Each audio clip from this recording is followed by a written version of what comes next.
Tanggalin na yung dati kong foot peg. So ito, para ka nang naka-rear bumper. Parang rear bumper na rin. Pero to, local to. Hindi, Thailand yan. Thailand to. Kailangan may stairs pa rin. At the same time, meron tayong hitch receiver na pwede paglagyan ng bike wrapper na kung ano man. So may nakita tayo dito guys. So Land Cruiser LC200 guys. Pinutol guys, ginawang pick up.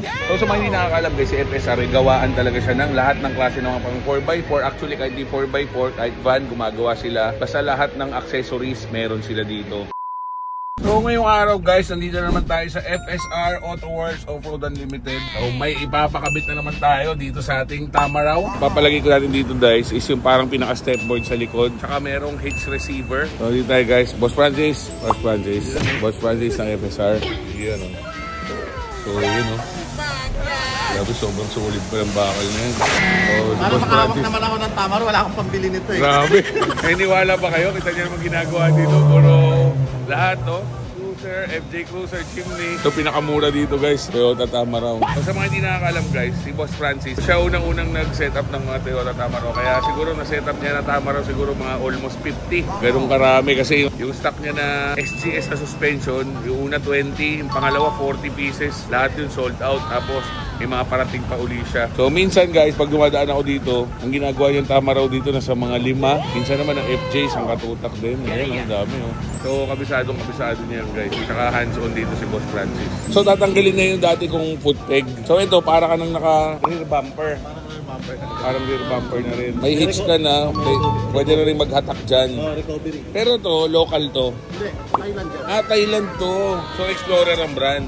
So sa Toyota Tamaraw guys, nasasaguan sila dito. Marami nagtatanggal nito. Problema, pag tinanggal mo yan, wala ka nang hagdan, paakyat. Either dito ka nasasakay, doon sa kabilang dulo. Siyempre tayo, nagkakarga tayo motor. Minsan nakalagay na dyan, so natin kumakot ng mabilis. Kailangan may stairs pa rin. At the same time, meron tayong hitch receiver na pwede paglagyan ng bike wrapper na kung ano man. So yan guys, tatanggalin na natin tong stock na hagdan. Sige. So parang lata lang to, no? Stock na hagdan na to. Napakagaan lang pala. Parang lata lang to guys. Palitan natin ng solid na bakal. So una nila kakabit to guys, yung dalawa na solid na bakal plus ito. Pakita natin mamaya pagka ikabit na. Grabe guys, wala pang mga 10 minutes, alas nakabit na nila. Ganda na itsura niya. Napakaganda niya kasi hindi na sobrang lapad yung hagdan. Hindi na talaga hagdan na hanggang dito. So maiksi na lang, ganyan na lang itsura niya. Pero shoot pa rin yung sapatos natin.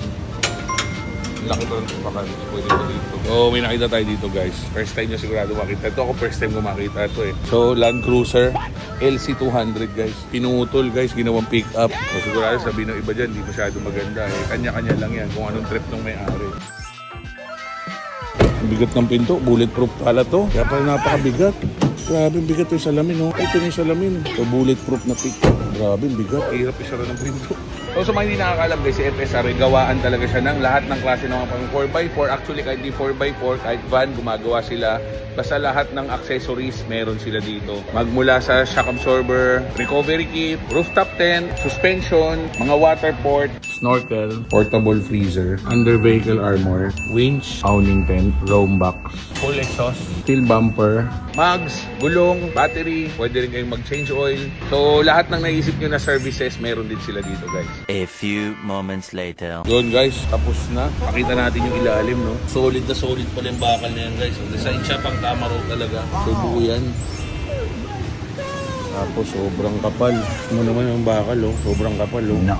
Diba? Tapos bumula dun. So nakahulma talaga siya pang Tamaraw. So maganda dito guys, meron kang stepboard, at the same time meron kang hitch receiver, at the same time meron kang recovery dito na pwedeng gawing panghatak, pwede kang hatakin. Sobrang mura lang nito guys. 24,000 para sa Explorer na stepboard with hitch receiver.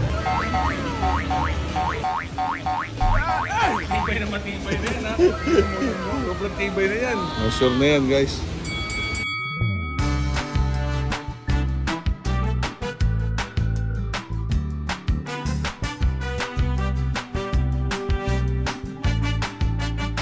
Ganda, Boss Jet. Salamat. Okay, ingat. Thank you. Thank you.